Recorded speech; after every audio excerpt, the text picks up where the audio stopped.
بسم اللہ الرحمن الرحیم۔ محترم ناظرین، السلام علیکم۔ ایک صحابی کو رسول خدا صلی اللہ علیہ وآلہ وسلم کی دعوت کا اشتیاق ہوا۔ اس نے اپنی بیوی سے کہا، میں رسول خدا صلی اللہ علیہ وآلہ وسلم کو اپنے گھر دعوت دینا چاہتا ہوں، یہ ہمارے لیے بڑی سعادت ہے۔ بیوی نے کہا، ضرور دعوت دیں۔ صحابی نے چھری اٹھائی اور ایک بھیڑ ذبح کی۔ بیوی کھانا پکانے میں مشغول ہو گئی اور صحابی حضرت صلی اللہ علیہ وآلہ وسلم کو لینے کے لیے مسجد نبوی کی طرف چلے گئے۔ صحابی کے دو چھوٹے چھوٹے بیٹے تھے۔ ایک بیٹے نے باپ کو بھیڑ ذبح کرتے ہوئے دیکھا تھا۔ باپ کے جانے کے بعد اس نے اپنے چھوٹے بھائی سے کہا، کاش تو ہوتا تو دیکھتا کہ ابو نے بھیڑ کیسے ذبح کی تھی، کیا میں تجھے بتاؤں؟ چھوٹے بھائی نے جواب دیا، ہاں ہاں ضرور دکھاؤ۔ بڑے بھائی نے چھری اٹھائی اور چھوٹے بھائی کی گردن پر چلا دی اور اس کی گردن کاٹ دی۔ جب بچے کی چیخیں ماں کے کانوں میں پڑیں تو اس نے بیٹے کو ڈانٹ کر کہا، تو نے کیا کر دیا؟ بڑا بیٹا ماں کی مار سے بچنے کے لیے چھت پر دوڑا اور چھت سے گر کر مر گیا۔ جب ماں نے دونوں بچوں کی لاشیں دیکھیں تو منہ پیٹ کر رہ گئی، مگر اس نے اتنے بڑے صدمہ کے باوجود حضرت صلی اللہ علیہ وآلہ وسلم کا کھانا پکانے میں کوئی کوتاہی نہ کی۔ اس نے بچوں کی لاشیں اٹھائیں، دوسرے کمرے میں انہیں رکھ کر ان پر کپڑا ڈال دیا۔ کچھ دیر بعد اس کا شوہر حبیب خدا کو اپنے ساتھ لے کر آیا۔ آپ ایک کمرے میں بیٹھے۔ بیوی نے اپنے شوہر کو بلا کر سارا ماجرا سنایا اور اس سے کہا کہ دل پر قابو رکھنا اور نبی اکرم کی دعوت میں کوئی خلل نہ واقع ہونے دینا۔ صحابی نے حضرت صلی اللہ علیہ وآلہ وسلم کی خدمت میں کھانا پیش کیا۔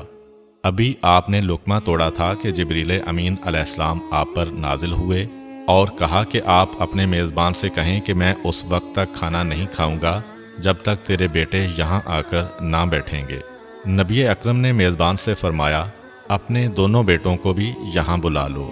میزبان نے کہا، یا رسول اللہ، دونوں بچے ہیں، وہ کھیلنے کودنے کے لیے باہر گئے ہوئے ہیں، وہ پتہ نہیں کب واپس آئیں، آپ بسم اللہ کریں اور کھانا کھائیں۔ نبی اکرم صلی اللہ علیہ وآلہ وسلم نے فرمایا، یہ ناممکن ہے کیونکہ یہ اللہ کا حکم ہے۔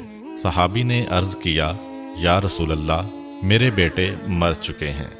حضرت نے فرمایا، ان کے جنازے یہاں لے آؤ۔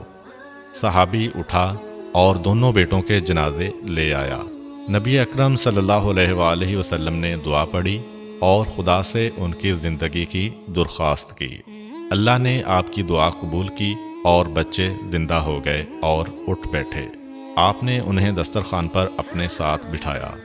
بچوں نے حضرت صلی اللہ علیہ وآلہ وسلم اور اپنے والد کے ساتھ مل کر کھانا کھایا۔ بعض علماء نے حضرت صلی اللہ علیہ وآلہ وسلم کے معجزات کی تعداد 4000 بیان کی ہے۔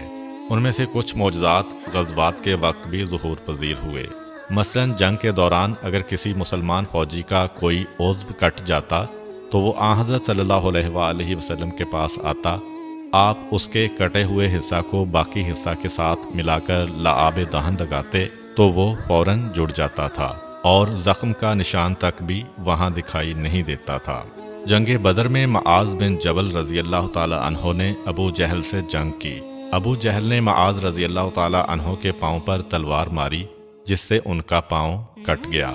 صحابہ اکرام انہیں میدان جنگ سے زخمی حالت میں اٹھا کر حضرت کے پاس لے آئے۔ اس وقت وہ درد کی شدت سے کراہ رہے تھے۔ حضرت نے ان کے پاؤں کا جھولتا ہوا حصہ دوسرے حصہ کے ساتھ ملایا اور لعاب دہن لگا کر اوپر پٹی باندھ دی۔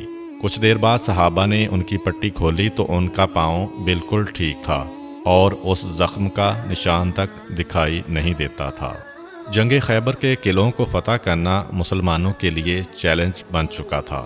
مسلمان جب بھی حملہ کرتے تو یہودی سخت مقابلہ کرتے اور اسلامی لشکر ناکام ہو کر واپس آ جاتا۔ ایک قلعہ کے پہلوان کا نام مرحب تھا۔ وہ بڑا طاقتور پہلوان تھا۔ جب وہ مسلمانوں کے مقابلہ پر آتا تو مسلمان اس کے سامنے ٹھہر نہ پاتے تھے۔ رسول خدا صلی اللہ علیہ وآلہ وسلم نے اعلان کیا، کل میں علم اس مرد کو دوں گا جو خدا اور اس کے رسول کا محب ہوگا اور خدا اور اس کے رسول کا محبوب ہوگا۔ وہ جم کر حملہ کرنے والا ہوگا، بھاگنے والا نہ ہوگا۔ اللہ اس کے ہاتھوں پر